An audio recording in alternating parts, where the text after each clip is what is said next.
Hello and welcome to The Five, where we share 5 actionable tips to help you improve your business, your productivity, and your life. I'm joined today by the lovely Matt Larsen, an 8-figure entrepreneur who scaled an e-commerce agency to over $900,000 per month, and who now does consulting and coaching for 7-figure companies through his mastermind, The Five. The purpose of this podcast is to share the practical and actionable things that Matt and I are doing in our companies today to grow, so that you can copy and paste them into your own businesses and see similar results. How's that for an intro, Matt? It's good. I made him take out the serial part in the serial 8 figures because it's not true. So, yes, I'm glad to be here again. This is the second episode of The Five. So why don't I just start us off? You know what I mean? Ladies Let's first, do it. right? Of course. So the first thing that I want to talk about today is I've been consulting with, there's, I think, 36 people in my mastermind now. And all of them are between 500K per year and I'm going to say 500K per year to 986 million per year. But realistically, there's one person that's 986 million and the rest are like 15 million and under. So we'll go 500K to like 15 mil. All service-based businesses or info businesses, so far at least. I think would work for a lot of stuff, but so far. And it's very crazy to me, but it's kind of a good thing. You know, when something's so bad, it's like a good thing because you got this far without something very important. So like that's bad, but it's kind of good because imagine when we input this stuff that's important, we're going to get somewhere. And that's like a very good project management system. You know, this could be in Trello, it could be ClickUp, it could be Asana, you know, Monday.com, you know, all the project management tools. So I've had about 10, 15 calls this week because my mastermind is one-on-one. And, you know, these businesses are multi 7 figures on average, and almost none of them has a serious project management system. So it's just like, you know, at some point we have to have it. Like serious businesses have a project management system. They track a ton of different metrics. They have lead generation that doesn't focus on the founder. They have, you know, some sort of employee hiring and training system, and they have an operations system, in my opinion, at least. Those are the 5 things, and the mastermind is called The Five, right? So the way to set up a project management tool, because I don't know about your experience, but I learned everything I knew about project management and project management tools the hard way. So I don't know if you had some sick mentor, Nick, that taught you how to do it, because I know you're pretty good at it.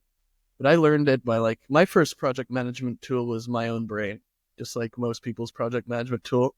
And then I graduated to a pen and paper, and that doesn't really work when you have a bunch of employees. You know, it would be nice if they could read your mind, but that's what I'm stressing to a lot of these people, that they can't, right? So how do you set up a project management tool? And then I'm going to tell you how I set up mine, and then we'll see. If you say something very smart that I haven't thought of, I'm going to include it in mine and say it's kind of obvious. But what do you do? To be clear, you're talking about setting up a software platform pre-existing for project management. Yeah, for a client. Like if you're, let's say they use ClickUp, for example, and it's kind of set up, but they don't really use it. It's kind of intuitive that you need a project management tool, but a lot of people will. Number one thing I say, we have one, but we don't use it. And we can't get our employees to use it. And I think that's mostly because it's set up stupidly, but also you're their boss. You can just make them use it. And if they don't, then they're insubordinate, you know, but let's go back to you. Yeah, for sure. Well, I think you hit on something really important there, which is adherence to the project management system. I think you can make incredible project management systems that essentially run your whole company. But if people in the business don't actually use it, then it's as good as useless. So Going back to your example about pen and paper earlier, one thing that I tell a lot of people that typically, I'll consult with them, they have these super fancy, sick project management systems that they paid some big ass consultant like $50,000 to put together, is a lot of the time reverting to something as simple as a shared note folder with a list of actionables and to-dos can actually be more effective than them trying to juggle a bunch of shit if they're not going to adhere to it. So the most important thing for me isn't necessarily making sure that the system is incredible, but it's building in some measure of accountability. So there's sort of like a Mhm. meta system involved, like apart from the project management system, which is you need to have somebody on the team, ideally everybody on the team, take responsibility and essentially champion the project management system. There are these guys that I don't know if you've ever heard of Zen Pilot before. I think I might have. It rings a bell, yeah. Yeah, I'm big on Zen Pilot. They specifically do a lot of project management and CRM builds for ClickUp. And I have Mhm. taken a lot of inspiration from these project management templates in the past. But one thing that they repeat over and over and over again in every video, and that's one of the ways that I learned project management pretty quick. I did not just rely on my own brain. I sort of Sure. outsourced it to Mm. these other agencies that do this thing a lot better than I do. One thing that they harp on is the need for a customer relationship management champion or like a project management champion whose sole job, literally the only job of this person, is to double check that all of the records in this project management system are updated by the people that are assigned to them, essentially. Mm. So this That's good, person yeah. here, yeah, it adds a tremendous amount of value to an organization. It's usually like a virtual assistant or something like that that's being paid $2,000-$3,000 a month with some sort of like incentive based thing, depending on how many records they track or I don't know, just some metric or KPI for how good of a job they're doing. So it's not a lot of money at all in any sort of serious organization. But in terms of like bottom line growth, how quickly tasks get turned around, like how organized everything is. Like in terms of the bottom line growth that a single $2,000 to $3,000 a month hire can make, it's crazy, man. We're probably talking like 50, 100, 150 grand at any 7-figure business easy, just by making sure that every one of these records has the things that you need filled out to begin with. Yeah, So that's a good like, meta accountability system because then you're not just accountable to the system itself, you're accountable to Sally. You know what I mean? And it's very different mhm. when it's like, oh, I need to fill in a field versus like, oh, like Sally wanted me to fill in the field. Sally's going to be looking over the slider. Yeah, I like that. I'm gonna add that actually, because I've done it. I've got my way of doing it for years now, and it's like there's 4 parts in my way, and I like what you said about the growth because like that that one Naval Ravikant post about leverage, like the 4 types, and then like Yeah. Alex Hermosi talks about it a lot. You have your media leverage, your capital leverage, your labor leverage, and your code leverage. So in a service-based business, your media leverage is like your content, realistically. Your capital leverage could be a few different things, but to me, the most prominent is like you have an ad funnel that works. You're multiplying your capital by putting $1 in, getting $2, $3, $5 out. But this is like the labor leverage part. Like this is maybe 2/3 of actually developing labor leverage after assuming you can train people and then put them into the system. So mine Yeah. has 4 parts. So I have one that's the repetitive tasks, or recurring tasks, whatever you want to call it. I have the to-do list and the variations of that. I have Alex Hermosi's management diamond. It used to be a management triangle because that's what's kind of like all of the big management books had the triangle, and then he just added the fourth one. I think it's a good one too. And then I have all of this like standardized and like really set with employee standards and expectations and into their actual contract, like their employment agreement. So the first thing is repetitive tasks. So if you're like I use Trello, but I recommend people use ClickUp if they are going to end up hiring more than like 15 people. Because I Right. like Trello just because I've always used it. But ClickUp, you get like ClickUp devs too. It's not really the case with like Trello where you can just build whatever you want. So the first thing is that every employee has their repetitive tasks. So, you know, in my company, I'm not going to say their names, but employee 1, employee 2, and then employee 3 right now. So some of my repetitive tasks are like write 5 tweets per day, write a newsletter per day, write a YouTube per day. Another one, like one of my employees is, Mondays and Thursdays, you got to upload these call recordings. And then on Wednesdays, every second Wednesday, you do a different one. And then you got to respond to YouTube comments and stuff. The other one, you get the picture. So I always will have like a section starting on the left. So we're going to use my hand over here. So if we're looking at the actual board, on the very left, at the very start of the board, and you have all of these. And then you have an employee, preferably a tech employee, whose sole job is to like look at these recurring tasks, because this kind of serves a couple of benefits. The first is they're there. They can't see they didn't know about it, right? People have to do their tasks. It reminds them. But then like with this technical employee, like you see everybody's like repetitive tasks.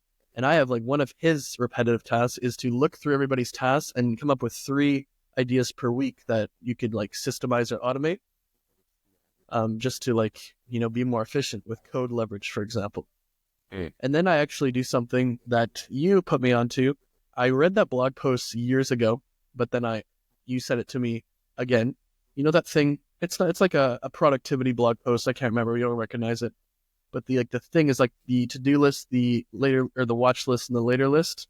Yes, Like that one? absolutely. Yeah, Yeah. this is a variation of Getting Things Done by David Allen, by the way. Okay. Well, there's Yeah. a whole other advice. I don't use that for this particular stuff. We always have the to-do list, the watch list, and the later list in there. So we have our recurring tasks. This is the second part. So the way I use the to-do list, like I feel like most people's problem is they just have one to-do list, and that's why they need a project management system. If you just have 100 items, like how could you get it done or prioritize? Like, so in my to-do list, I'll never have more than 10. And these are like the priorities. I use it a little bit different than that book. I just say like these are the stuff that we like our 10 most important things. And then for the watch list, it's kind of like these are very important, but not until these 10 tasks are done type thing. And then I use this later list, it's called, as just like stuff that you need. This would be like your long-standing to-do list of just random stuff that you thought about that you have to Kind do of like future someday. tasks. Yeah, like one day.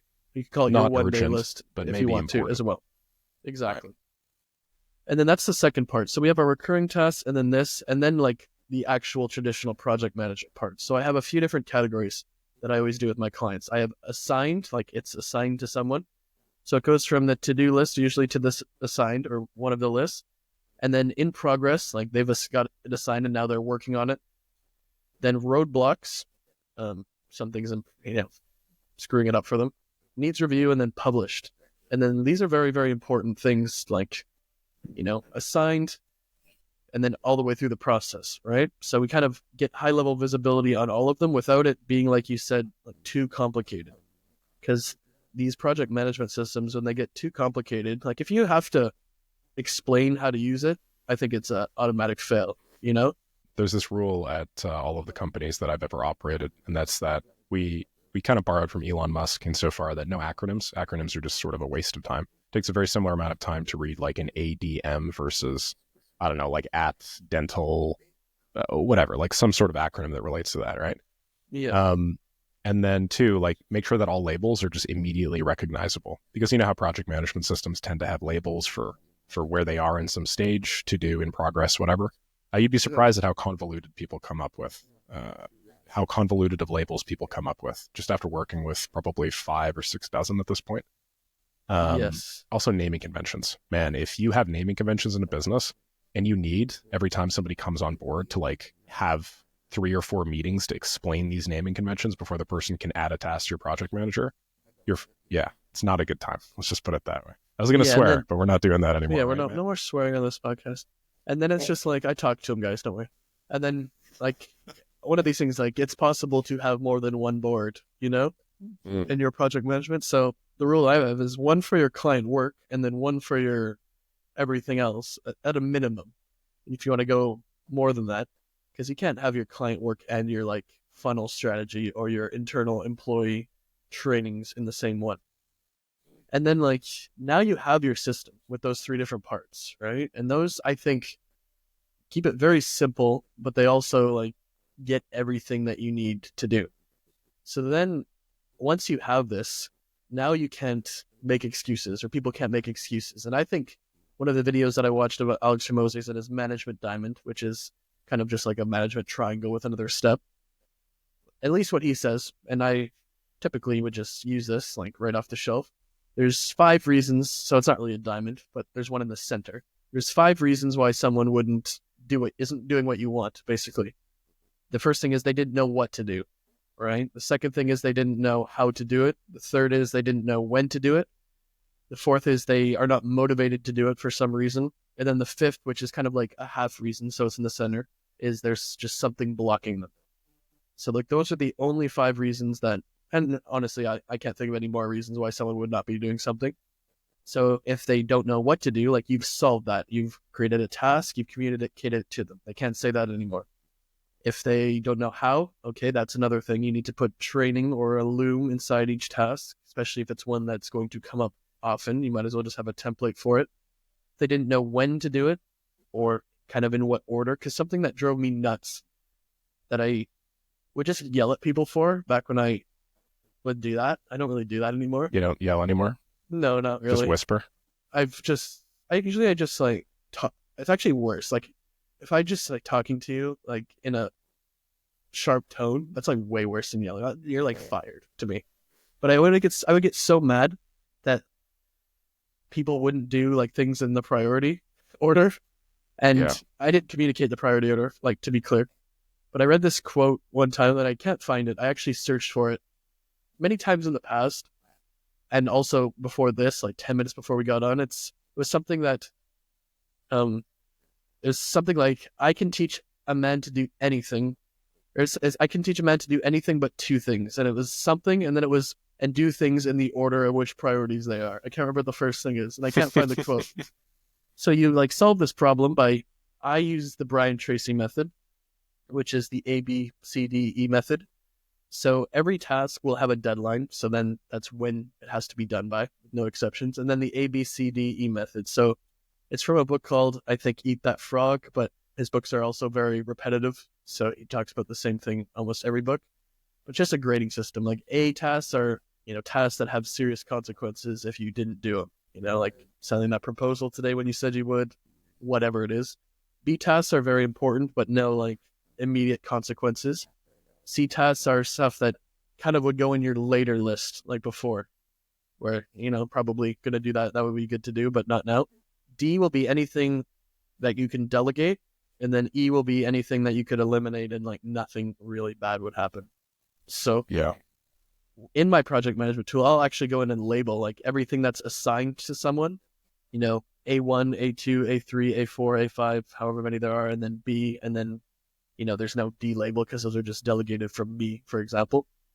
But that has really kind of solved all of the, steps into his project management or his management diamond in that case, because everything's taken care of there. And then the final point I have with all my clients and myself, and I actually got this, when you hear something that's like not related to your industry at all, but you like think that would work for you and you just All do the it. time. So I was talking to some dude at a conference in Vegas. It was either Affiliate Summit or LeadsCon, like 5 years ago, maybe more. I don't even know at this point. And he had a bunch of stuff in his. He was from California, for context, and it's very hard to fire someone in California for no reason, like just the way the labor laws are there. It's almost like so you can get sued for like firing them without like some like explicit cause. And I don't really know. I'm not from California, so I don't know the difference. But he would say that he would do something kind of like this, but he put it in their contract. So it's a very, very easy, like if they don't, it's something they would do every day. And if they just repeatedly don't do it, they're like insubordinate, basically. And you could fire them with cause. So I always recommend in every contract, you do the following things. Number one is you're going to say, basically, one of the things is I will use this project management tool. I will update it twice per day, as in like a non-negotiable term of your contract or your employment agreement.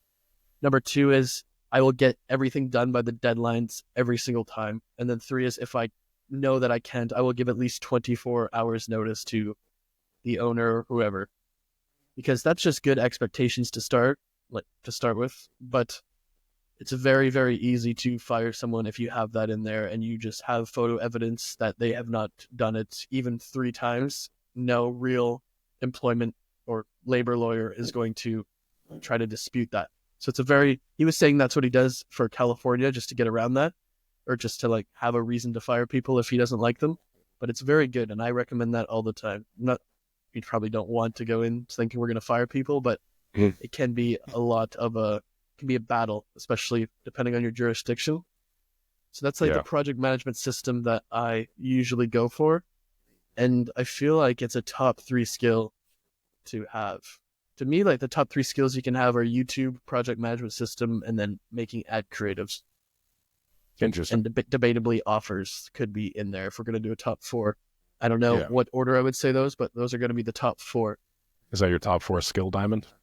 That's my skill diamond, and I'll coin it and draw it after this. But It's very important stuff.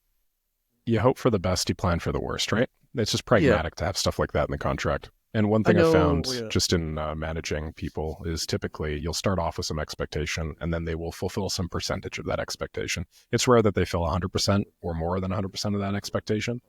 If I ever find somebody that like 6 months to a year out fulfills 100% of the expectations that I put on them on day one, I consider those people keepers. Usually in reality, it's like 90% or something of that nature. Shoot for 80, 70, to be honest. Yeah. Like, you can't expect them. I heard. I guess your people are 70 and 80s, huh? Yeah, That's rough. Yeah. So I heard either Alex or Layla say it once, Hermosis, that when they're in the hiring process, there's a lot of people who you think are A players in the hiring process, and that they turn out to be not A players, like you said, eventually, and that's a shame. But they said they've never once had someone who they didn't think was an A player in the hiring process that just happened to turn out to one. And I'm not that eloquent and I don't communicate that well, but I couldn't have said it any better myself. So we got to give them like credit for that. I think that's a very important part. You need actually competent people in your business, or you're going to be your SOPs are going to be like open Google Chrome, go to browser, go to Google Book Ads Manager, where it would be nice if some of that was implied. Like, I understand why companies are doing this sort of thing. I think there are ways to approximate a similar result where you don't have to do some sort of IQ test and, get a bunch of crazy people all up in your ear about how that's discrimination or whatnot. The way that I like doing it is I like just giving a trial. I like basically saying, hey, this is a project that you would actually be doing if you were to work with us, and we're going to pay you for it. So do this trial. Here are the expectations. Here is, step-by-step guide on how to do it. This is the exact same way that the project manager is going to lay all this stuff out. So why the hell don't we just, do one small task now? And the people that tend to do well, or like reasonably, they can typically infer, kind of read between the lines of my needs and my wants. There's the people that tend to do a lot better. It helps filter them out, because if they're not going to put any effort on that, like they just either don't on the initial project. I always do, they have to do a video of you're going to tell me a video, 2 minutes of you telling me your funniest story. Because that's a good one. They're going to start laughing. You can see, honestly, it's going to sound mean, but if they speak English or not, realistically. I mean, it's an important skill for sure. How charismatic like the video or idea. not they are. Yeah. I'm not going to talk my sales guy system, maybe a future time, but it's fine. We'll leave that for point number 2, huh? Because by the way, your point number 1 was like all of my points put together multiplied by 5, just FYI. You basically gave like a project management primer. You just gotta be better. That's the thing about it. You gotta adapt, improvise, and overcome. Probably should have given me like a video trial before this podcast, Matt. I'm gonna put this one on you. Yeah. So, do you have any points for this, or you just want me to keep going? I got a couple. Okay, please. I got a couple. Why don't you set a time for 30 seconds, and once I'm done, time limit for 30 seconds. I'll just one more thing before I get onto my task. You mentioned this ABCDE thing, right? Yes. There are so many different ways to break down tasks, priority-wise. One of my favorites is the urgency importance matrix. So it's high urgency, high importance, high urgency, low importance, low urgency, high importance, low urgency, low importance. So something is very, very urgent and very, very important. It's obviously something we're going to do right now. We're going to do today. But they're also a flavor of task that is, not at all very urgent, but it's still pretty important. You can think of product development stuff as an example of that. Product development isn't urgent a lot of the time. You don't need to get it done today. But at least in my case, if I don't consistently work on product development over a long enough period of time, like 6 months, a year from now, my business will have either stagnated or decreased. And so every major development of mine has been, with some sort of new product. So I personally, that's the way that I think about things. I break it down into this, it's like He matrix. It's the Eisenhower. Isn't it the Eisenhower matrix? Is that the Eisenhower matrix? Yeah. I don't know. I'm sure it has a bunch of names, but that's right. It's a matrix for sure. It's like a plus. I know what you're saying. Right? It applies to everything, Yeah, pretty much. Especially politics, authoritarian at the top, libertarian, then communism, capitalism. See, we're thinking of something different there. Are we? Anyway. Yeah, sounds good. So my I'm probably thinking of the Eisenhower matrix. You're probably thinking of the Eisenhower matrix, yeah. Okay, please. Yeah, my thing is a lot simpler and easier to follow than Matt's. Yeah, I'm just going to give you something that you can copy and paste on like Matt, which you'd need a PhD in order to attempt to replicate. I'm just doing a lot of daily manual Or bookkeeping join now. the mastermind. Okay, go ahead. My big tip, one thing that I've recently started doing in just the last couple months, is I've been doing daily manual bookkeeping. When I say manual bookkeeping, I mean instead of farming out your bookkeeping to a bookkeeper or like a firm to do it, you literally just do it yourself. You do all of your bookkeeping yourself, which is reasonable, to be honest, up until you start getting somewhere to like the high seven figure, maybe low eight figure territory, I would say. What this means is, yeah, and that's a lot higher than most people think. What this means is literally every morning or evening, I will go through all of the transactions in the previous day. I will total them up, and then I'll add them to a spreadsheet. And the reason why, and it's funny because I'm the automation guy, right? People are like, "Oh, Nick's the automation guy. Of course he's going to automate something like that."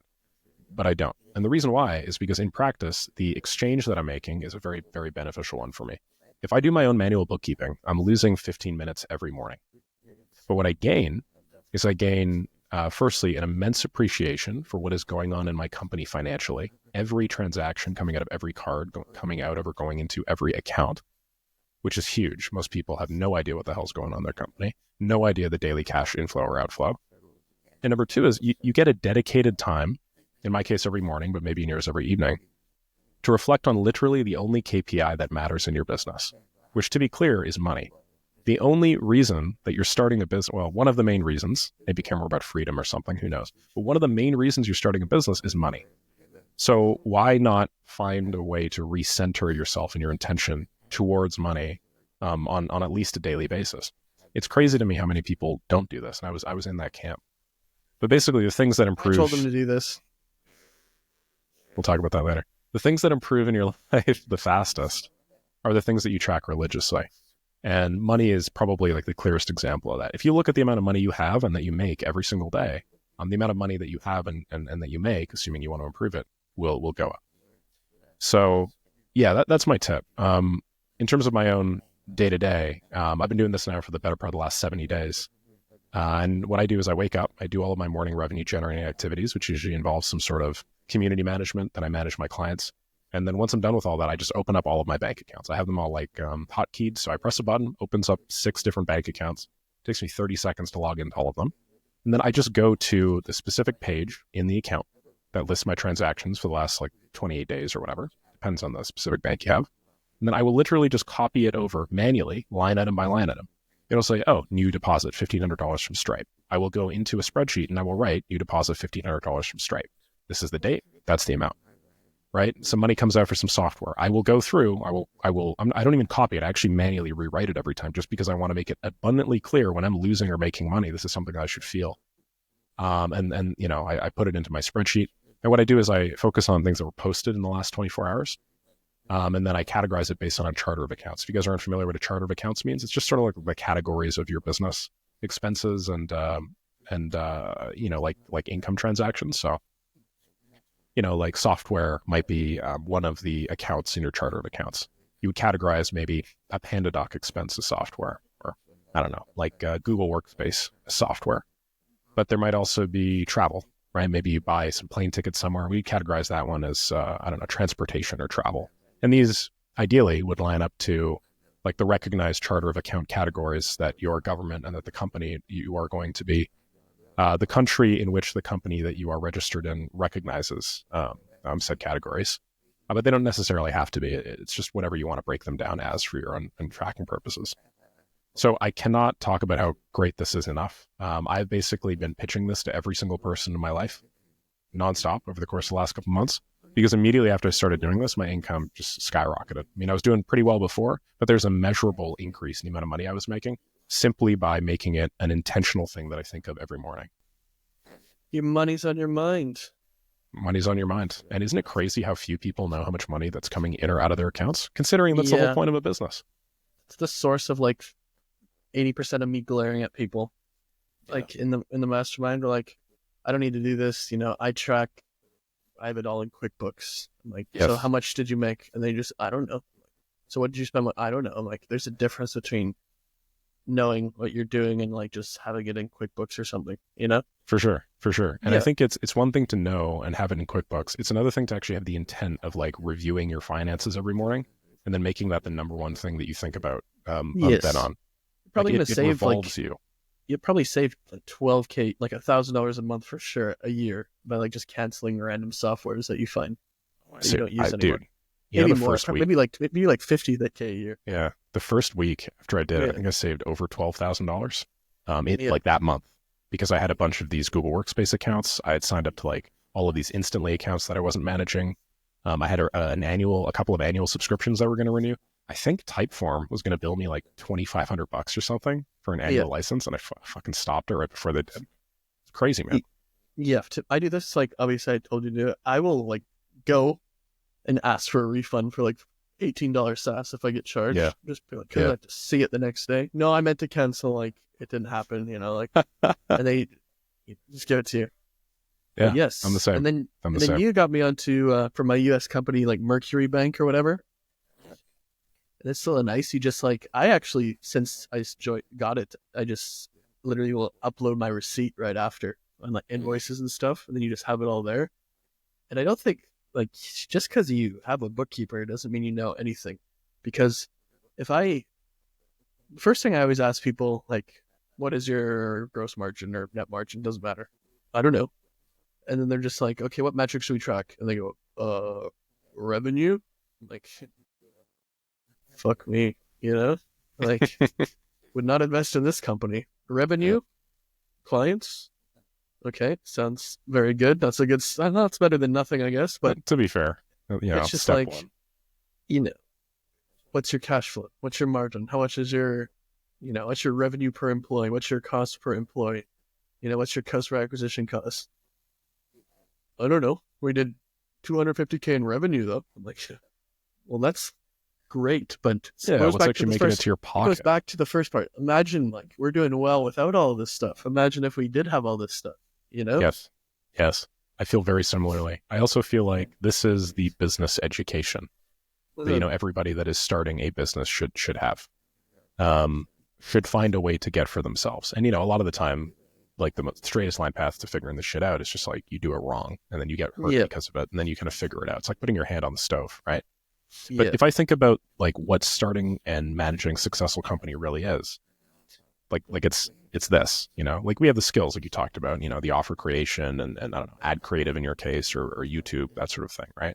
These things that might help with top of funnel or whatever. But in terms of the actual like architecture of your business, the difference between somebody that is an incredible landscaper, okay, top 1% landscaper worldwide versus somebody that operates a successful landscaping business is gigantic. And Mhm. an understanding of this is one of the core skills that kind of sets those two apart. Yes, for sure. And then it's just like the difference between. I feel like a lot of people, the plumber, like being a good or being a plumber. Let's say good plumber and running a successful plumbing company are not the same skill set. And that's why it's so Yeah. hard to make a business. It's just like I have a friend who is he's my barber. That's how we're friends. Like my mate, like when I'm home at least. Is that And the he's guy about that I to need to complain to about those cuts? yeah, that's the guy. And then he's about to make his own like open his own barber shop, right? Yeah. And he's telling me about it because even though I have a pretty, I would say like generic haircut here, lots of hair, generic haircut, and it should take like 10 minutes to like cut because I get it cut every week just because I want to be fresh. But he's telling me about it. He does not sound ready for like actual. He's a great barber and like knows how to cut hair and knows how to like do the work. But once you get into rent and once you get into everything else and how to market it, and it's the reason why you like fail for the first 5 years. I failed pretty good for the first 5 years when I started, but I started very early. So by the time I was done failing, I was still only 22. That's why relatively good You've never failed success. since then, just to be clear. Never failed one time since then. Have you ever been how would you say have you ever been profitable but cash flow negative? Like profitable on paper, but cash flow negative? Yeah, yeah. Yes. Yes, I've been profitable on paper, but cash flow negative. One of the main issues with agencies, I think, is that we tend to do well, one of the big issues with starting an agency and not fully understanding how to bill an invoice and stuff is you tend to worry about like invoicing kind of after. So net 30 terms, net 60 terms, net 90 terms, fucking blows Mhm. my mind how some people still do this. But when I was starting my door-to-door business, everything was just net 30 because I just happened to use a contract template that had net 30 terms on it. And that Mhm. single mistake resulted in my business being, like just skirting by me having to reinvest funds in it so many times. We had a few months where, like on paper, we made $15,000-$20,000, my little door-to-door dinky business. And then in terms of cash flow, I had to reinvest $4,000 or $5,000 that month. Mhm. And for, some like 22-year-olds who could barely afford a fucking cream cheese bagel, No a more darn swear. cream cheese bagel, There we go. for lunch that day, $4,000 or $5,000 is a lot of money. Yes. I feel like it's if you're going with a lot of startups or like huge companies, it's kind of not possible to not have net 30 though. Yes, You for know? sure. For sure. But I mean, if you're a dinky little agency selling marketing services, right? Like Yeah. there's no reason why the company needs to wait 30 days to pay you for the services that you're rendering. That's just like that's a Yeah. skill issue on my part, Oh, Yeah. pay me after. That sounds great. And Yeah. then they That's pay why me you like have a to have month. like, you have to have case study. You have to have like that's why the YouTube videos and stuff are so important because then you could just say that's how you work and they have to deal with it instead of the Yeah, you other mean way around. authority? Yeah, Yeah. leading through Have like, authority. I'd yeah. agree. But to be honest, a lot of it is also just sales skills framing. Like when you get on one of these calls or when you get into a room with somebody or honestly, just not even having that be a thing, right? Like had I not been set on this wrong track of net 30 billing, I probably would have grown a lot faster for sure. Yeah, if you're gonna have payment plans, I always just assume I'm gonna collect 70% of whatever the contract value is. Yeah, that's reasonable. Can't go wrong that way. A lot of people will say that. I feel like that's actually like an industry standard, collect 70%. But so if I sell a bunch of these masterminds, they're 30K each right now. I assume I'm gonna collect like I would just count 21K as revenue, even though it's actually like contractually. Yes. Because most people do actually pay. Like people, obviously the internet exaggerates everything, but most people do pay and are like pretty reasonable in anything in my experience. But there's always like one that it's kind of like I know this guy who's a watch dealer, right? And he's talking about, well, I guess that's anything, but let's say you make 5K on a Rolex or something. I don't know, let's just say. And then let's say you make 5K the Rolex. Okay, let's not say Rolex. Let's say watches are 100K and you make 5% commission, which is 5K, right? Sure. So if you get scammed with a fake watch or something happens one in every 20 times, like there goes 100% of your profit, right? So it's just like you got to, if you want to run a business, because most people don't have a business, they have an offer.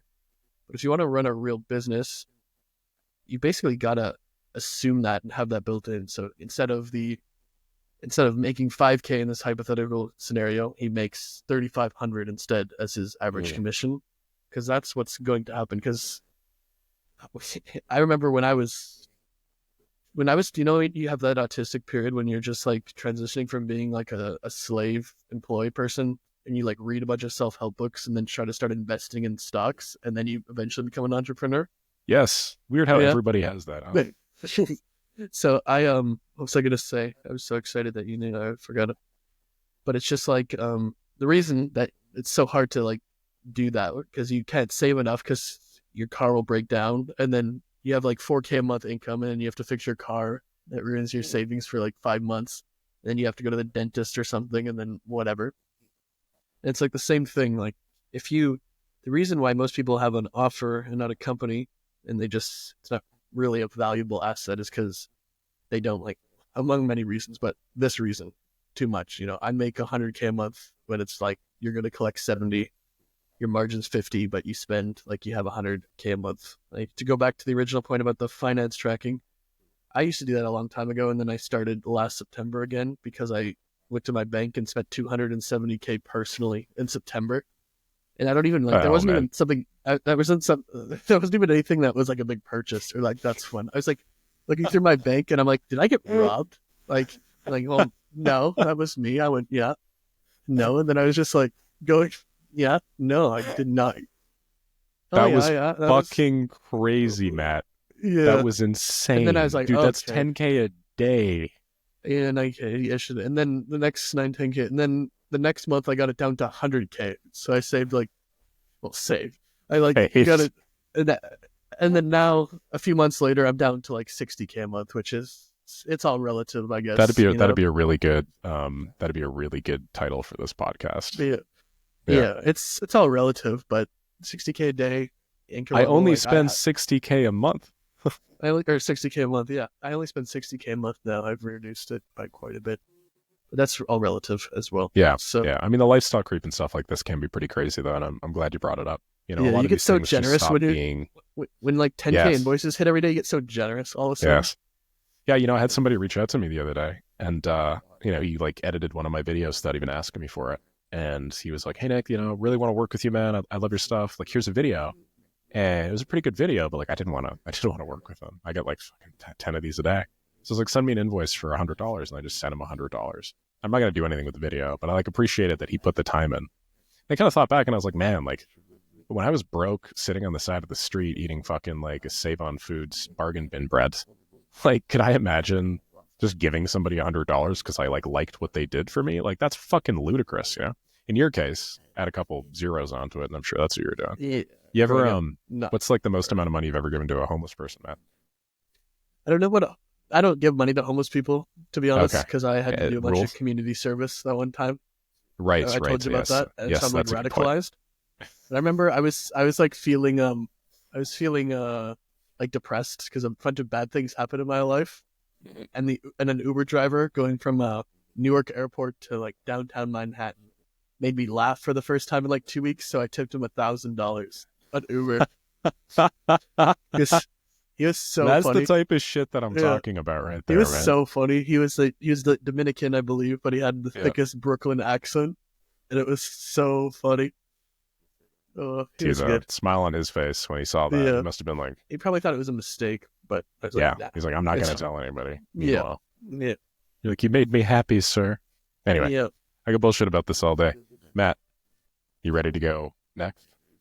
Yes, 0.3 out of 5. Whoa. We don't name the points, man. It's a shorter one. It's a shorter one. We name the points. We don't name the points. So another thing, because all my stuff is going to be dealing with high-level businesses, realistically. Yeah. So getting employee standards is important, because most of the stuff I talk about is because I did it wrong very often, multiple times before I figured it out. I feel like I learned marketing the easy way and creating offers and stuff the easy way and sales the easy way because I just had great mentors, but I never learned this stuff the easy way because my mentors are sick at advertising and sick at sales and sick at just making money. But I usually had to do the operations on my own. They would be doing that and I'd be doing the operations because I was for a long time, the silent operations partner, not the person on YouTube and stuff. My first 2 agencies that we sold, most people had no idea who I was. Yeah, you were the guy in the background, right? Just getting everything done. They would just think I'd be a VA or something. For sure. I've been like that too. Referred to as a Russian hacker, just the guy that gets everything done. Yeah. So the employee standards, then I've come up with 4, basically. Yeah, we'll go with 4. There's 5, but I don't really want to say it because it's not something I want to say in this podcast, to be honest. For reasons, But with some DMs about that, 4. I'm sure. Yeah, I'll tell you later. So the first one is before you ever talked. It's basic. Before you ever ask me anything, and I will kill you if you don't do this. Is that the thing that you didn't want to mention, Matt? No. This is I'm fine with this. The first thing is go to the SOP. That would be nice. And if you can't figure it out, then you go to ChatGPT. Nowadays, it didn't always used to be in my standards because it didn't exist. And then you go to YouTube, and then you go to Google, or whatever order you like, really. But if you do these things, if you don't do these things and ask me how do I how do I post a tweet, I won't even fire you. I will kill you in Minecraft, right? In Minecraft. So sounds realistic, right? And then there's always going to be problems, I know. And I can't remember, I read it in some book that it's like a throwaway line. Do not bring me a problem without, 3 solutions, and preferably like one of them will be obvious and you'll say like, I want to do X, Y, and Z. So very, very important stuff. And then the third one is the work form. So Nick and I, like every hour we work, we have a standard, accountability partners. So we have a standard that we want to do 10 hours of work per day, which 10 focused, deep hours of work per day on stuff that moves the business forward. Amazing, right? So that usually actually leads to like 12 to 14 hours per day because there's stuff that doesn't really count for that. But we'll take a Google form and we'll work with a timer, and then we'll submit the form, and then it actually sends to the other person so you can see it. And it just drives me nuts when I'm not working. And I see Nick has completed 1 hour of focused work as the headline. I don't even read it. Just instantly delete it. But this stuff really, really works. And if it works so well for you personally, let's just say you're trying it as the listener, it's going to work even better when you multiply it and leverage it, because we talked about leverage a bit previously, across like 5 or 10 or 15 or 50 or 200, or like that one client I have, 68,000 employees. All right. Where I usually say, for mine at least, they work 9 to 5 or whatever, 5 hours of deep work per day, and they can do whatever in the other 3 hours. So it serves like a few different purposes in the standards. The first thing to note is like that it would be nice if you didn't have to micromanage anyone, but it's kind of like the hard ass like CEO or football coach. Like it would be nice if everyone could just be nice and just do it, right? And 90% of people are going to get the most out of them when like there's some serious like ball busting and expectations that, preferably a reward too if things go well, the carrot and the stick. But a lot of people just want to do the carrot, but not the stick. And I think you got to have both. Like if you're just the stick, it's going to not work. But if you're just the carrot, it's not going to work either. So 5 forms per day, like through every employee. And they actually, in my experience, I've had over however many employees. I've had 75 at once 76 at once is my top, like most at once. And I've never had someone like actually say they didn't want to do it or like refuse to do it or something. Like a lot of people will think, oh, I can't get my employees to buy into that. If that's true, you're just, not alpha, not alpha, but like, how are you not allowed to just tell your employees to do something? Yeah, I mean, you kind of pay them, right? It's like your livelihood and salary. We're not even going to say alpha. We're going to say like, you are just a loser if you can like get your employees to do something for you. It sucks to say, but if you're in a situation where you feel like you genuinely can't do that, it's either reflection. I mean, both cases, it's a reflection on you, but it's either you don't have the confidence to just like, tell people that you are paying the salaries of to do the thing that you expect them to do, or you've cultivated just a very bad staff culture. And I think in both cases, it's just not a situation you want to find yourself in. Like that's total team replacement plus serious self-evaluation. We're going to go with the serious self-evaluation and then the team replacement if you're going to order. But I've never had someone not like it. And like 90% of people actually love it because they're like, wow, I'm deep working here. I'm actually not a piece of crap who doesn't do anything. Because I've certainly been there where you have an office job and you don't do anything and you're actually like not happy about it. It's not like, wow, I didn't have to work. You're just like, this job is bullshit. So they're actually very happy about it. Then it serves a bunch of different functions. You can like, it makes it impossible to hide. Like just you're an employee who doesn't do anything, because you're going to see. And if they don't submit it, you're also going to see that as well. Makes it impossible to hide. So there's an intrinsic level of, you don't even have to yell at people or remind them that just the work form is there. So they have to do it. And if they're going to know that it's not there. 2, it's like a good thing to like see what people are working on. Because especially as you get, I don't know how many employees you've had, but I struggled a lot when I went from like 5 to 15 employees and like you're not managing them. And then even more so like when you go from 15 to like 75 type, where it's like you didn't even hire a lot of these 60 employees or even talk to them before. So you don't even know. Like what you don't even really know what they do, to be honest. I don't know. For sure. If that's never just talked to me them or before. like, No, it's a big gap. If you're like my one client where you have 68,000 employees, you haven't even like met a lot of your managers or maybe not executives. And we probably the majority of your managers probably realistically, 68,000. So you don't even know. So I think this would obviously not get there as it scales, but I'm sure you could also do with AI where like you'd have them all in a spreadsheet and then the AI would read it. Like, what are the problems at my company or something like that. Because I'm sure Yes. like it's because my employee or my client that has 68,000 employees is thinking of doing this. Like we're just talking, is this like something that he wants to do? He likes the idea and he wants to do it with his C-suite and stuff. But it's like, do I want to see? And then like, there's a lot of opportunities. Like, what feedback would you have for the CEO or something? Or, like, what are some problems in this company? And I hope he does it because I feel like that would be amazing. And you could even break it down by department and stuff too. But I feel like Yeah. it would be an amazing thing for him to do, like see who's working, who's not. But the reason I like this is I always ask a few questions, like the date and the hour. So today's January 30th. I don't know when this will be posted. January 30th, hour 5.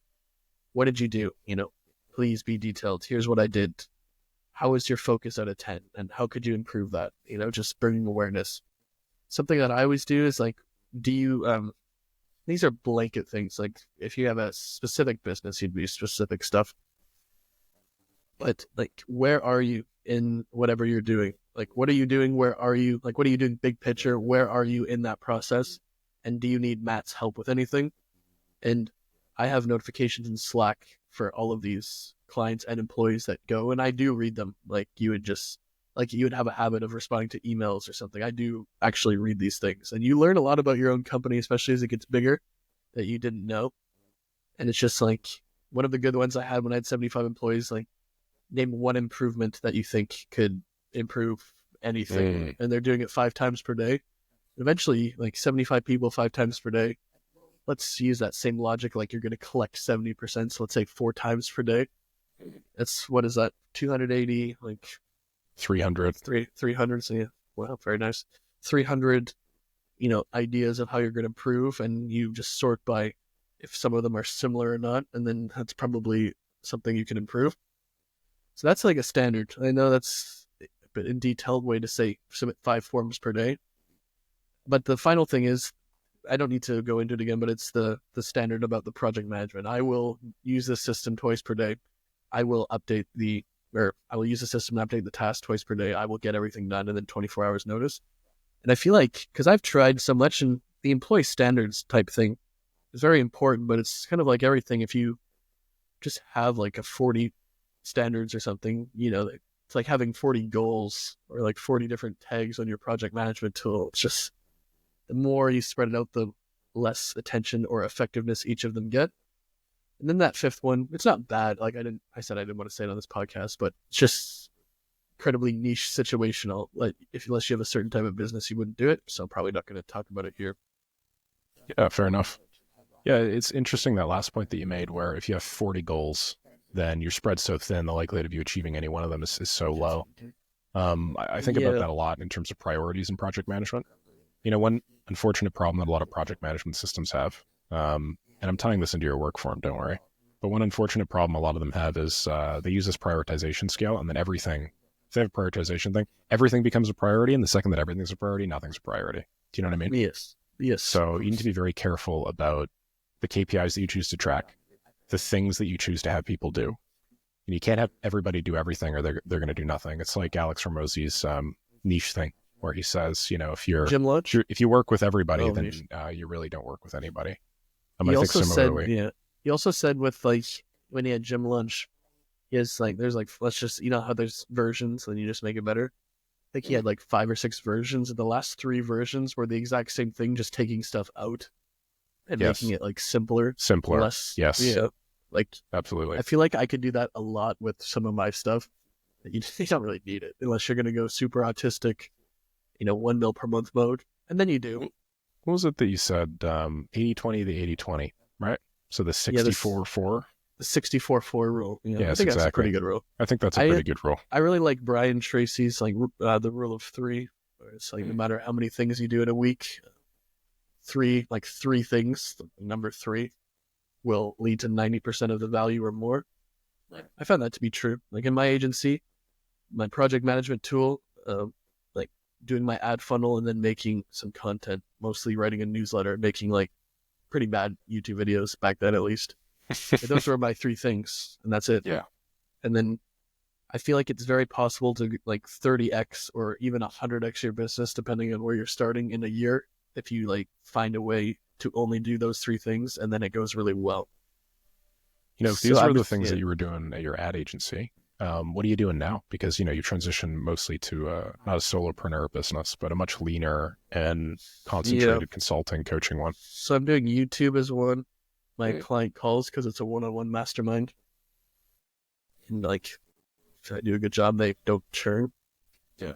And, And then likely of upsells and stuff. yeah, likely upsells, like refer people, and then just making the systems and the products type thing. Those are my three things. Right Like now, I'm not in product a position to development. only do those things, but yeah, it's a bit Yeah. early for me to only do those things. But I was pretty good. Like I, people see my YouTube videos a lot, and I think problem with YouTube videos and a lot of courses, they don't give enough context. Like I was going my 0 to 900K per month case study. I was spending $7,000 per day on ads for quite a long time, like at least 7 out of like 12 months in this story at least. And I scaled up, but I was doing this rule of three there. And while everybody else was presumably like fucking around and doing whatever and not doing the rule of three, let's say, and having all these different priorities and tasks, I would just make 180 new ad creatives in like 1 week type thing and just try them out. And most people don't make 180 ad creatives in their entire life. So I believe, like just doing the math, I don't have them anywhere, but I probably made 3,000 ad creatives for my Webflow template offer, where if you make 180 ad creatives a week, it's almost like more not believable that you wouldn't spend $7,000 per day than if you're just doing that much. And the only way you can do that is prioritizing. So I would write a newsletter every day. And with, from that 7,000 per day ad funnel, you get a huge email list because everybody opt-ins if they want to buy it. So I had like 397K active subscribers is the peak, at least, like active. Which means they engage within 30 days, I believe, 30 or 60 days. Yep. Yeah, probably 30. And then the whole purpose of that, like let's say you email your list who presumably trusts you, and one in every 1,000, let's say one in every 10,000 buy something from you, and you send it every day. And let's just say you average that out for a week. That's like 39 clients a week, right? So if you do all this stuff, like that's how you actually get these big businesses.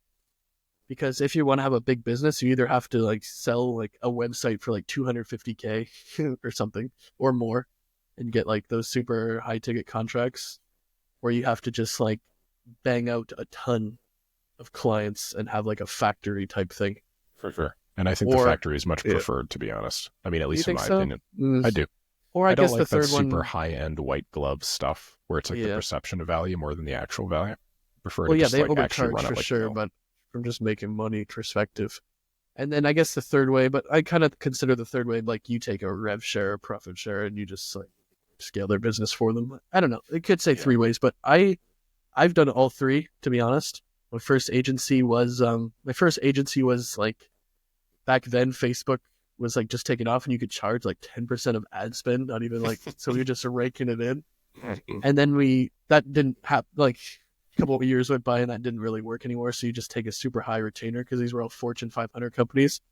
Or realistically, like a good way to tell someone if someone is lying, in my opinion, about like their clients, they'll like say they have a retainer with a huge company or Fortune 500 company. Like there's no such thing as a retainer in a Fortune 500 company. It's all like a project that's been project work. The project might be for 12 months, right? Yeah. And then it's approved like the previous quarter in terms of the budget. And then you went like, so it's like, oh yeah, we got a 15K per month retainer from Unilever. I'm sure. I just like shake my head. That's so funny, it's just man. like, so it's just like those are the options. So the forms and then the project management. Like to recap, my standards are figure it out yourself before talking to me, and then if they can't, you have bad instructions. Is most likely. And the fifth one, sorry, there's six, and the fifth one is always if something's actually blocking you, not like you're stupid or the instructions are clear, but let's say you need like 2-factor authentication. if something's actually blocking you, like you text me instantly. You know, there's a few pet peeves I have. One is like can't finding a parking space. One is like minor technical difficulties, and one is people who need a two-factor authentication code and just don't tell you, and then you just like ask them why they didn't do it at the end of the day, and they say they didn't need a 2FA. Like that's like skipping the fuse for me and going right to dynamite. It's just like insane. Yeah. Like those are my things. That's what I'm thinking about, and that's what I'm trying to get with my clients right now is those combination of things. Fair point. Yeah, I think those are great standards, Matt, honestly. Back when I was working, one of the very first companies I'd ever worked, we had a 5-minute rule, and it was a simple and dumbed down version of your first standard, which is where if you have a problem and you don't know the answer, spend 5 whole minutes thinking about it yourself. And That's a good one the as guy well. Like, told it to me, I was like, are you kidding me right now? Like 5 minutes thinking about this thing? Like, duh, obviously. If I'm going to come to you with a problem, I'm not going to have not spent at least a few minutes trying to figure it out on my own. That's why I'm coming to you with the problem. So I thought it was a really dumb rule. And then I started my own business. 110 IQ is the problem. Like, yeah, 111 specifically. 111, but between one. then I started my own company, and then I started working and hiring people. And a number of silly, inane questions I would get on a daily basis just blew my mind. Like, it was insane to me. I was like, if I was in your shoes, the last thing I would want to do is come to my boss and say, hey, I have this problem. I don't know how to fix it. It's like, what am I going to think of you? Put yourself in my shoes, man. Like, don't come to me with just a problem. Come to me with a problem, and come to me with 1 or 2 things you've tried to solve it. Then come to me with some proposed next steps. So instead of me telling you, okay, let me just stop everything I'm doing and give you the roadmap, instead of me doing all that, I can say, hey, that looks good. Nice thinking. Do this, right? Part of it's like an empathy sort of thing. Part of it's just like a corporate experience sort of thing. And part of it's just like the person's not an A player sort of deal. So yeah, I've thought a lot about that 5-minute rule, and I've implemented something very similar at my own business. I had something extraordinarily similar at my content writing agency. Actually, I think I called it a 2-minute rule though. Yeah, I like that a lot. The 5-minute rule. Like, you could even think about it and then Google it for 5 minutes. Because I guess you don't want them open-ended Googling for like 6 hours and I didn't find it either. Yes, exactly. For sure. Like the idea is, is it something that like is within your circle, like within your competence to figure out? If so, you're going to figure it out within 5 minutes, right? Odds are it's like a simple and straightforward enough question. And if, it's not like a blocker, but it's like like strategically, I'm considering doing this, right? And it's like a bigger sort of question, then you're probably not going to be able to solve it in 5 minutes. Some high level instruction from me is probably sufficient to at least steer you in the right direction. That's how I think about it anyway. But yeah, pretty solid standards, man. Thank you. So what is yours? What is your next one? Yeah, I have to talk about. Yeah, I'm on the tracking train this last week. So, I talked about daily bookkeeping earlier. What I want to talk about next is finding a way to track competition. Because this does 2 things. Not only are you tracking something, and the things that you track, you will inevitably center yourself around and then improve. But by turning like there's sort of 2 types of motivation, right? There's like internal motivation, where it's something that like you want because of maybe your culture or your background or the adversities you face through life, and those are great. That motivation is great to rely on, but it's not necessarily something you can fully rely on. The other side is external motivation, and that's stuff like competition. Oh, that guy is doing a much better job than me. I want to do a better job than him, right? And I feel like a lot of people kind of get caught up, especially in like the self-development space, specifically at the start line, because a lot of the people that I tend to work with are at the start line of their businesses through Maker School and Make Money with Make and so on and so forth. So, the reality is you can have both. You can have both internal motivations and external motivations. You shouldn't like feel ashamed by being motivated externally through things like competition. You're like nobody on planet Earth is so woke that like they, don't see the neighbor with the bigger yard and be like, I want a bigger yard. You know what I mean? That's just kind of human nature. And you can leverage this to make your life better. So specifically, the way that I'm doing so is a daily competitor tracking. So as, somebody that drives the vast majority of the revenue in my business, my actions and behaviors and my daily motivation levels and stuff like that, they tend to be the biggest lever in me making progress. When you make it to a certain company size, like Matt was talking about earlier, it starts to, it's still you. If you could bang out 180 ad creatives a week, hell yeah. But at a certain level, it starts being more about the systems that you put in place for your staff to follow, because they have a lot of people leverage, right? And in order to leverage them effectively, you need to have systems that allow them to extract maximum value from their tasks. But in my case, the vast majority of the value is driven by me. And so if I can find a way to do 20% more work, or to improve how disciplined I am or motivated by 10 or 15 or 20%, that's a 10 or 15% direct improvement to my bottom line usually. So simplest way that I've been doing this recently is with competitor tracking, where I essentially have a simple spreadsheet. It tracks my 10 biggest competing channels on YouTube. Then it just tells me how many videos they posted in the last week, the last month, and the last year. And then underneath, there's a little row with me on it, right? Like how many I've posted in the last week, month, or year. All I do is I look at this once per day. I look at this for literally about a minute every morning, and it's extraordinarily motivating. Like, think about it. I was explaining this to my friend the other day, and I phrased it like this. Think about if you're at the gym, right? All of us probably in some way have gone to the gym before, unless you're Matthew Larsen. Matt doesn't at the gym. Like at the gym, a lot of the time, if you go there consistently enough, you'll find somebody that lifts approximately the same weight as you. They're kind of like your gym bro, or you're like your gym rival. And if all of a sudden you see them lifting more weight than you, right? They're previously about the same level as you, and then all of a sudden they're out there banging, bench pressing 300 pounds or something. Wouldn't seeing that motivate you to want to push harder? I feel very similarly about what I'm doing right now on YouTube. I have a lot of people that started off at similar times as me, or they're around similar subscriber levels as me, or there's similar monetization as me, or whatever. And, when these people jump ahead a little bit, it has to be the most motivating thing in the whole wide world for me, right?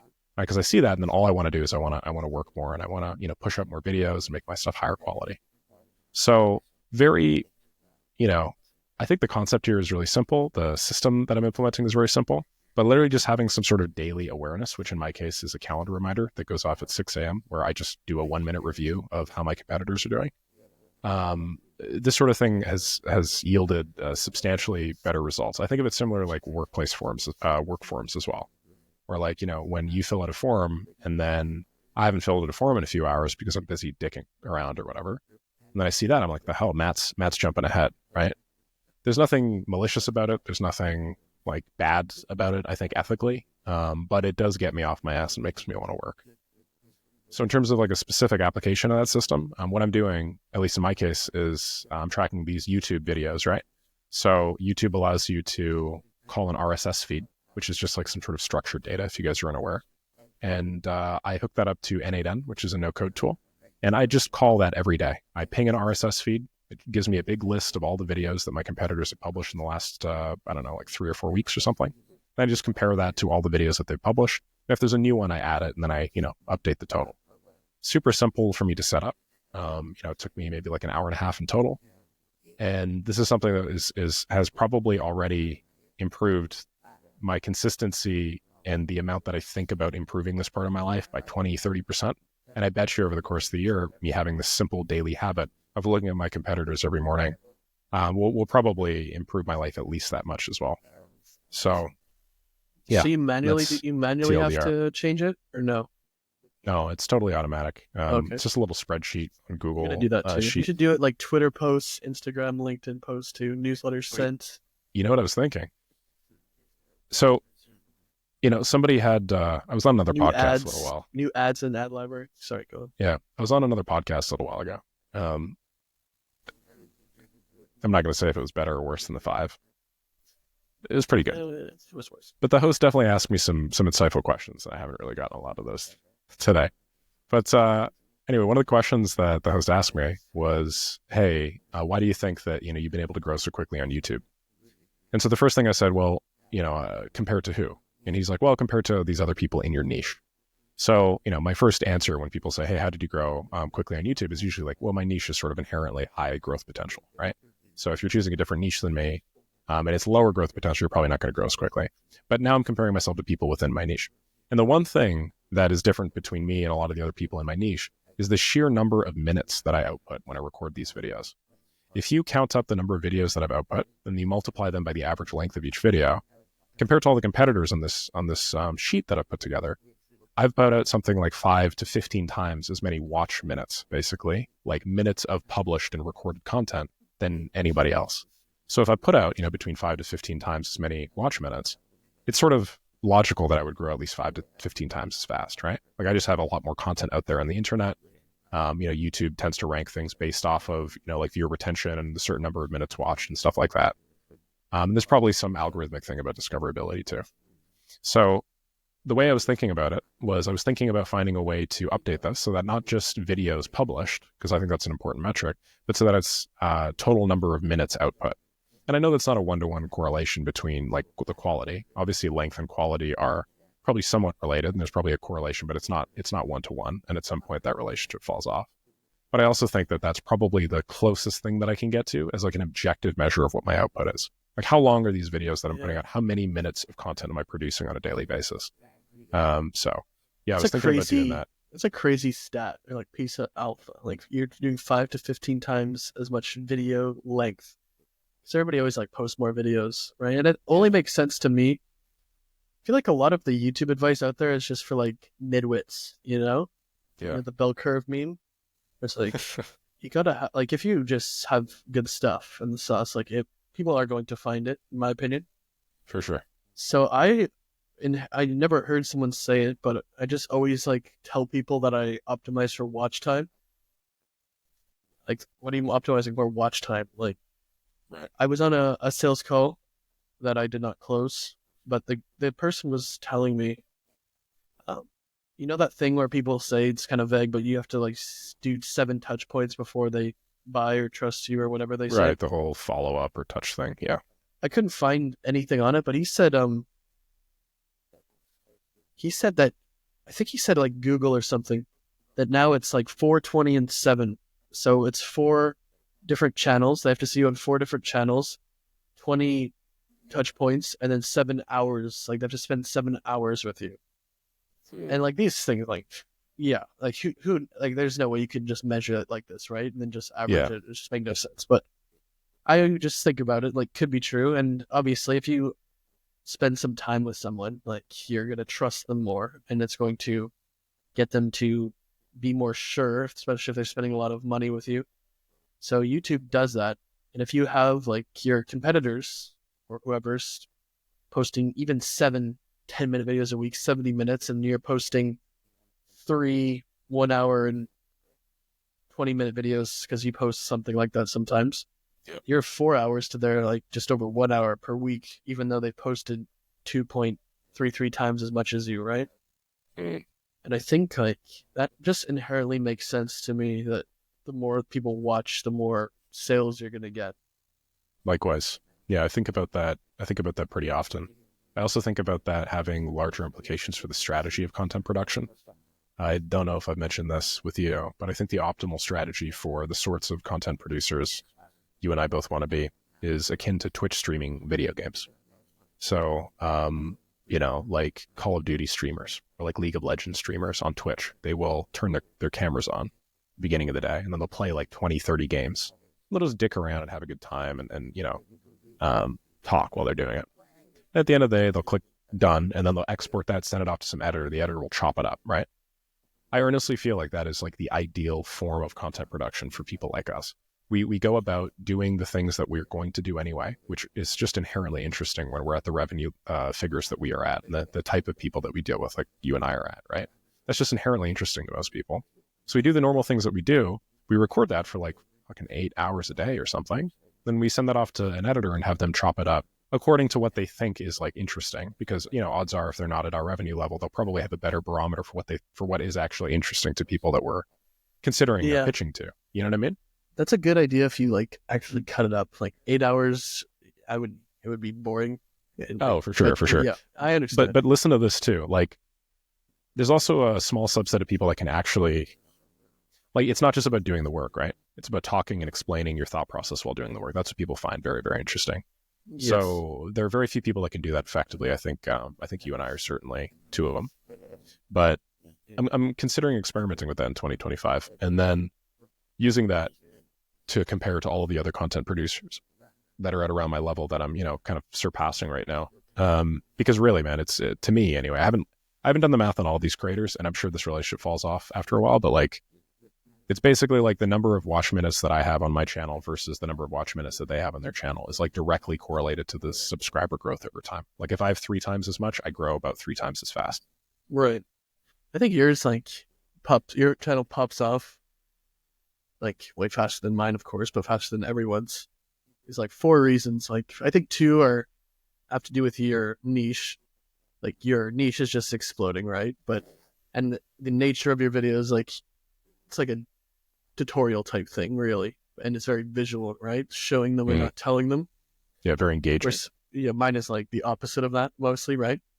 But I think you have a nice conversational tone that I don't have in your videos. Like you right now on this podcast sound the exact same as you do in your videos, and I like sound, in my opinion, completely different.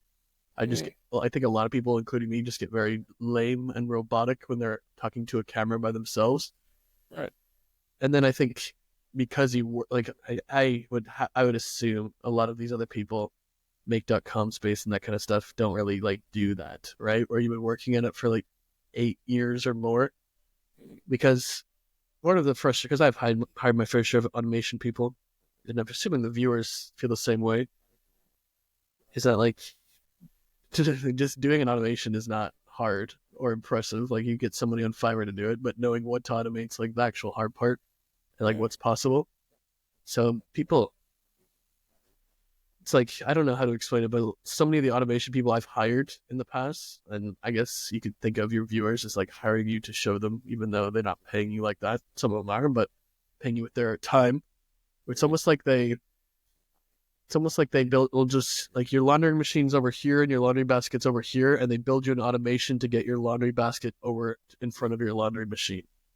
That's like basically what they do in the equivalent of it, where it doesn't actually like do anything. It's just like, okay, I have an automation, but it doesn't actually do anything in the business. Like I could just go and then pick it up there and go wash the laundry, and it would be probably faster than what they're doing.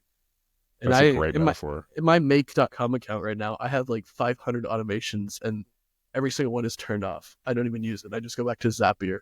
And I've never made a make.com automation personally before. So someone else has made all of those, and precisely 0 of them are online. It makes so I think sense. like it's good. And like your niche, it's good visual niche that way, like the engaging, follow along, but then just like a good conversational tone, like Sam Sulik and Emma Chamberlain type people, and Casey Neistat. Who's that back other in one? the day? Emma Chamberlain? Yeah, she's not a business person or anything. She's just like a vlogger. Where it's like if in her YouTube videos, you're like there with her, Gotcha. Same with Casey Neistat, back in the day at least. Back in the day, I don't know what sort of content he's doing now, but yeah, he would literally just bring you along for the ride. He'd go into like his crazy, wacky New York studio thing. It was sweet. Yeah, I remember that. Last time I went to Dubai, he was on the flight that I was on. So I'm seriously. Of him. Yeah. No way, dude. That's crazy. Yeah. You didn't say anything, did you? I said, hey, like not really so. anything. He was like, oh, yeah. Like kind of like I knew who he was. On your way to the economy seat in the back, you were like, "Hey, Casey, how's it going?" No, I think I was in business. Relax. Just be clear. Yeah, relax. Do you think I could have spent $21K on first class? It's like I don't got it like that to spend $21K times 2 on first class. No, that it demonstrates a level of financial prudence that I'm proud of, Matt. Yeah, it's not like in September where I'm spending $260K in a month anymore. There we go. Yeah, like I got it like that. And it's like not that big a difference. You want to cover your last point? My last point is a point like, yes, good transition. My last point is something that probably high level, like a lot of people don't. I've never heard people talk about it like publicly like that. But it's just like if you're if you're a hardcore direct response, like like the neckbeard copywriters who like sell millions and billions of dollars of product, but they're like anonymous because they're like no one would want to look at them. They're like scientists of the brain. They're scientists. Like so, it's about activation points, like specifically in the customer journey between like lead and you'd heard the term before, activation points, or did you just hear I've heard the term activation point. Yep. Okay, sweet. So maybe people know what I'm going to talk about. So like the activation point, it's just like, if someone's going to be your customer, what are like the things they do between them being a lead or them finding out about you that would make it more likely that they're your customer, right? Or what has to happen. So they're useful for a lot of people. They're useful for anyone, realistically, but they're especially useful for like the type of people who might be hard to make a good intro offer or something. Like if you are an accountant, it's kind of hard to make a good intro offer. If you're a YouTube person, and I'll go over an example, it's hard to make a good intro offer where you can just do something for them that's low risk, low commitment, because it's inherently time consuming and they're trusting you with all of their books and, whatever. So it's very good for stuff like info products, coaching offers too, just because they have to trust you to buy from you, like especially with cold traffic ads. Like, you got to hire Matthew Larsen to help you with these systems. It's just like, I don't, right?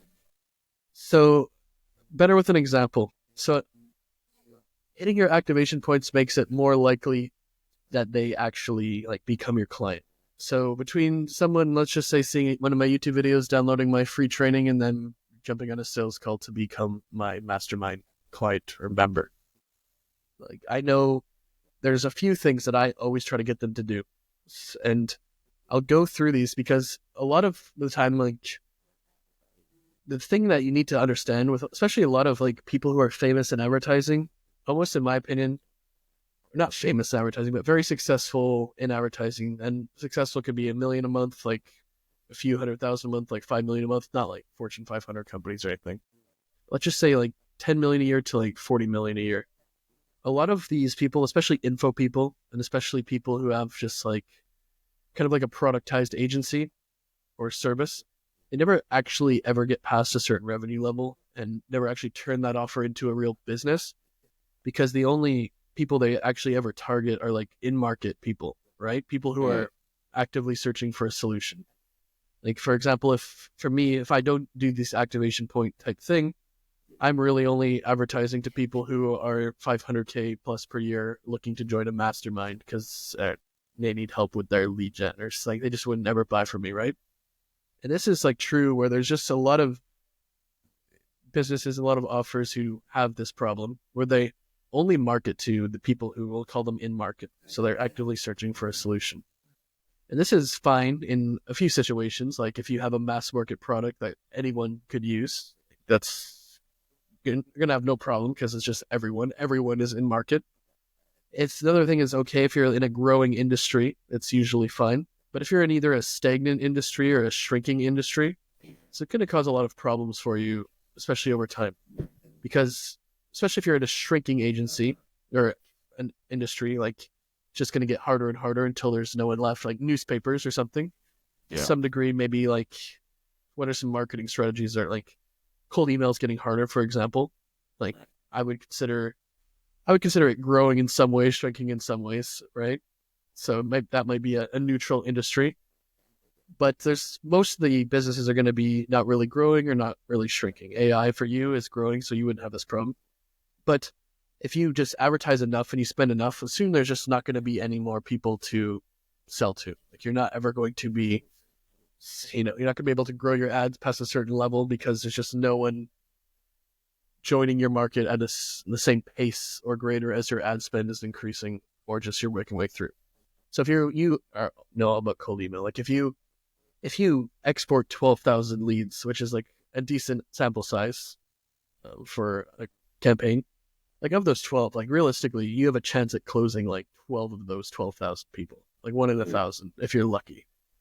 And that's not, no one's going to get rich doing that, right? So you, like with these activation points, you really want to like create your own market with them, if that makes sense. Does it make sense? And I'll send you an example. I'm starting to follow what you're saying. Although I will say, I think that depending on the technique, you can get substantially more than 0.01% of those 12,000. To close them? Yeah. I don't know. 1 in 1,000. That's kind of like a good close rate for cold email. It's like a really good one. I think you could do even better.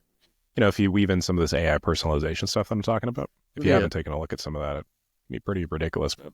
Okay. But like my mastermind, there's like 5 things that if these 5 things are true, they're almost, and based on the data comparing people who have these 5 things done versus they don't have any, it's 90 times more likely that they join my mastermind, which is like a crazy statistic. 90 times.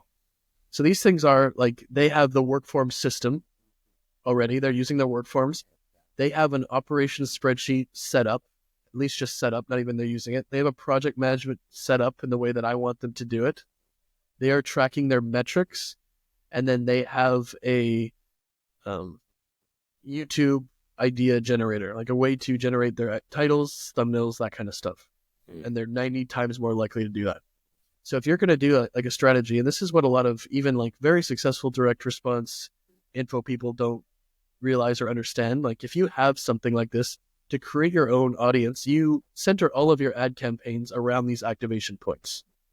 So you have like one segment, which is your typical like webinar to call, VSL to call, DMs to call. Like you still have that direct response campaign. You need it in there. It's not either or. But now you, in addition to that, like you might be spending $1,000 per day on your book a call ads or your webinar ads or whatever, and another $1,000 or even $500, because you can usually get away with less on these other 5 activation points. So in my situation, I'd have an entire like 5 different campaigns or ad sets at least, trying to get all of these systems implemented. Email flows for each. Here's, I can increase your productivity by 900%. Like just sign up here. And it's that whole work form system, accountability, that kind of stuff. Like that would be an example.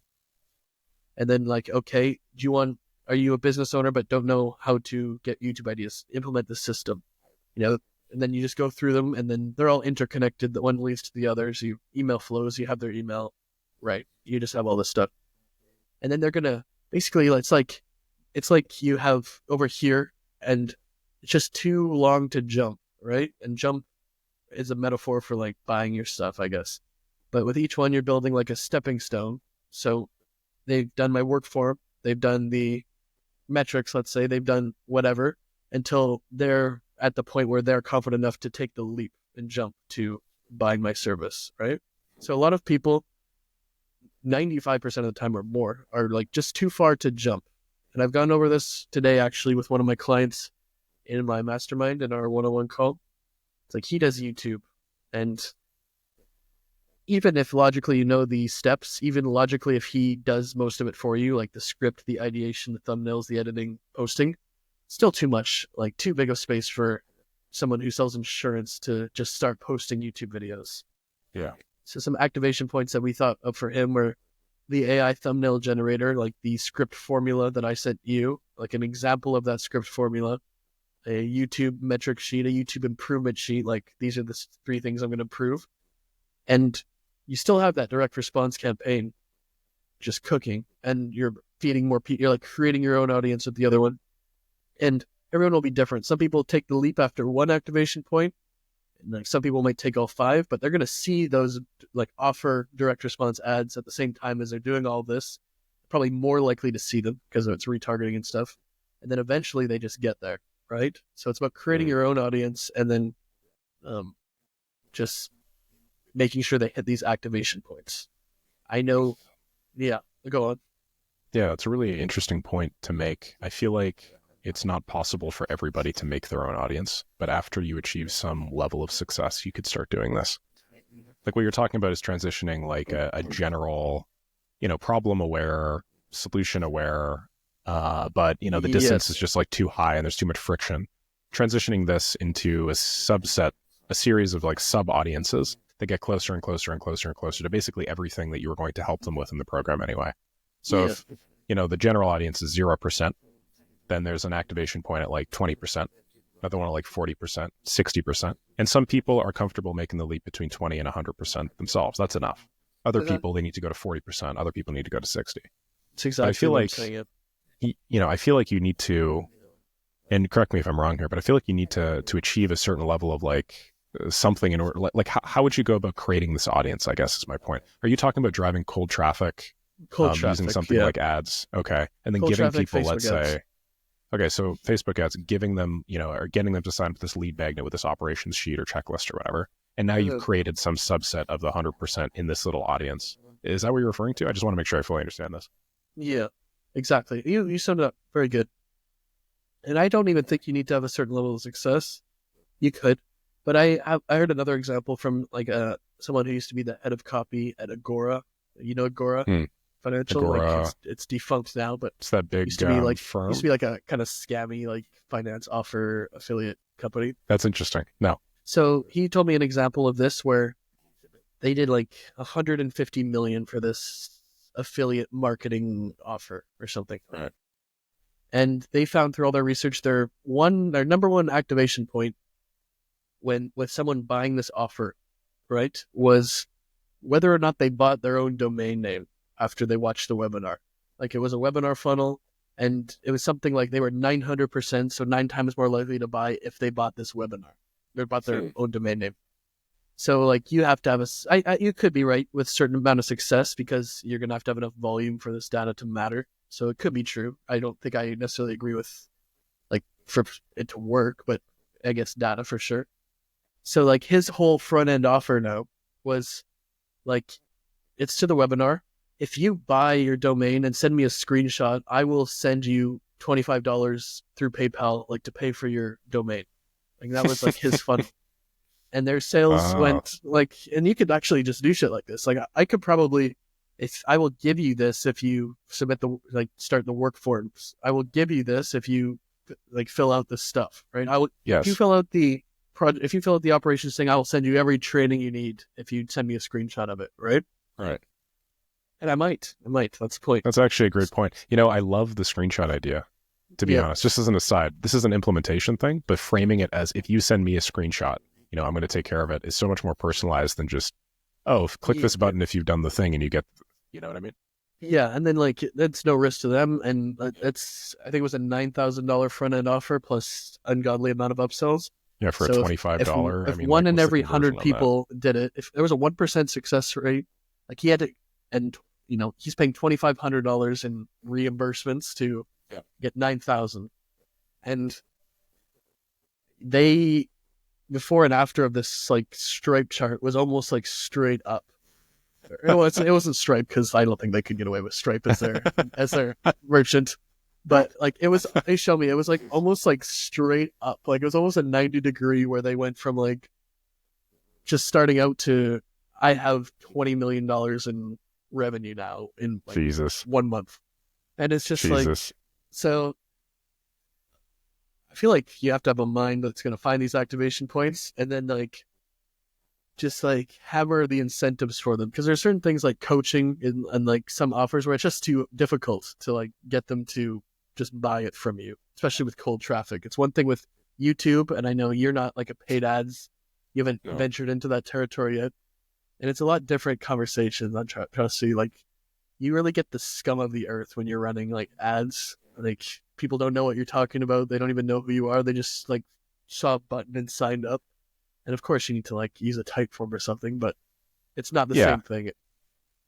If I could, just for everybody watching, could you give me an example of how you would go about verifying what one of these activation points might be?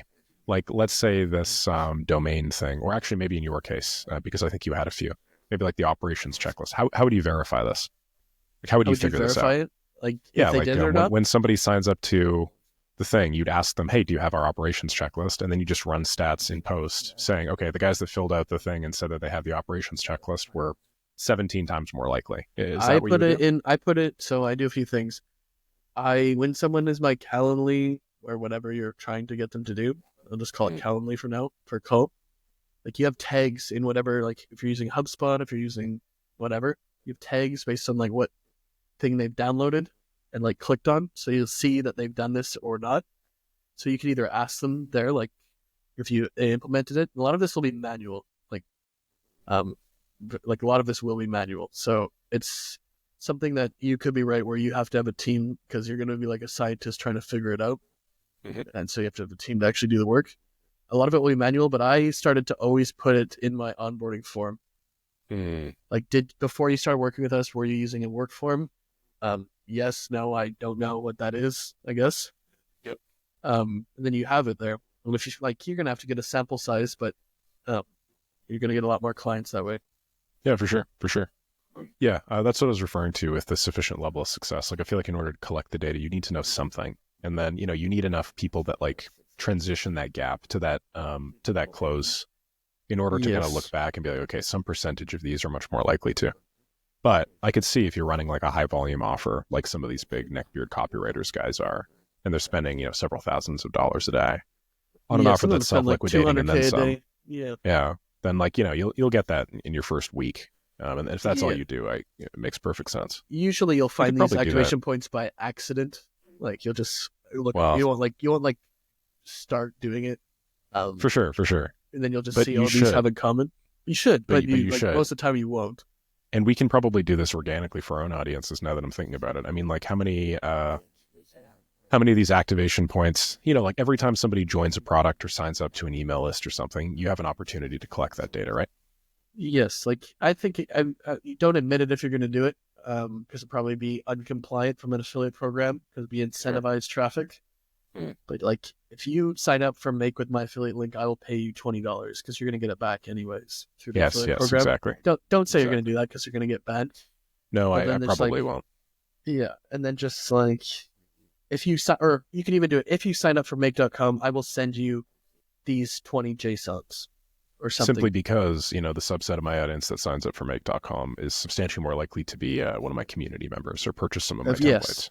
Yeah, yeah. Exactly. Makes sense. And then if you Makes sign sense. up for Instantly, I will write your first script, and then you can have an AI that will do it. So you're going to get like Sure. affiliate revenue do that, and then it's just more likely that they are going to join your community anyways. Yep. Yep.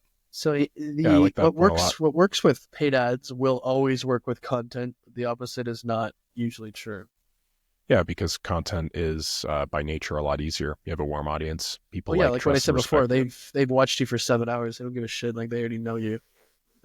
You're just first time scrolling a feed, It's an average sort of thing, right? Like if they've watched you Yeah. for 7 hours and then you fuck up for one of those 7 hours, then you are 87.5% good, Well, I But probably if wouldn't you even have 30 notice. seconds, yeah, of course. But if you have 30 seconds and then, you screw up 5 seconds, then you are, some percentage of that worse, like as a proportional sort of thing. See what I'm saying? Yeah. Yeah, your activation points definitely. I'd say you're like put it in your bio. Let's try it. Like Yeah, I will. I will give you 20 JSONs if you sign up. If you reply to this with Make, and you can probably get a VA to do it or something. Yeah, absolutely. I Absolutely. will write your script. Just like have a script template in the, ChatGPT wrapper, Mhm. and then just send an email to them. And then what would be some other ones? I will give you some branding assets for your Upwork or something. You sign up for this Mhm. stuff. Then you like if you're gonna do this, you need a full time like person to like manage it because you're gonna get a Yeah, lot of responses. But you probably make enough just even if they didn't buy anything in affiliate revenue that it would work for you. sure. I guess in that way it is self-liquidating, huh? Yeah, because in my 7K per day ad funnel, like I was making 115K a month for usually 12 months because usually these things have an expiration date. Webflow, ClickFunnels, Jasper AI, which is like an AI copywriting tool before ChatGPT. I Some remember A/B, Jasper. some A/B testing tools. Like I was making 115K per month MRR. It eventually all expired, just in affiliate commissions. Yep. Like I had, I sold I think 14,500 of those Webflow templates, and then a bunch more in ClickFunnels, a bunch more. And like let's say 50% of those were paying, didn't have Webflow before. They're paying you $20 a month. Like start like making a lot of money. What was Webflow using for affiliates back in that day? They weren't using PartnerStack, were they? Yeah. Oh, they were Or using no, PartnerStack. they had a Everflow They had like maybe. their own. Yeah. But now they use PartnerStack, and I don't promote anymore because PartnerStack's the worst software ever. Man, that's brutal, man. If you look at the affiliate conversion rate between signups to Yeah. how much money is paid out on every other platform but PartnerStack, it's insane. And then PartnerStack is like 1/1000th of that. It's so little, so as to Yeah, be it's just like fucking impossible. brutal. Such Yeah, a like they brutal just don't. platform. But my Yeah, fourth pet peeve is PartnerStack. Get Rewardful is pretty good, pretty fair in my Yep. experience. I like Get Rewardful. I like oh geez, what's Or that other? Rewardful, maybe. I don't know the URLs. Get Rewardful, but Yeah. that's it for me today. Should we wrap it up? Yeah, sure. I think we had a reasonably good run. We're at about an hour and 44 minutes right now. As for an outro, thank you very much for joining us. If you're still here listening to us yap on for almost 2 hours, congratulations. They Hopefully you should learned a be. lot. Like, it's very important stuff. You look about as excited as I'm sure they feel right now, Matt. This is just what I Thank look like, dude. No, this is just my face. Yeah, it's just what I look like. Matt, thanks for your takes on these, man. I thought you had some great points. Especially love that last one, and I'm definitely going to be able to squeeze some juice out of that personally. Hopefully, you can Should have squeeze some juice out of that daily bookkeeping flow, huh? I I feel like should you have need put that exclamation point earlier, but I have to carry the entire podcast. So. it. Of course. All right, catch you later. Catch you later.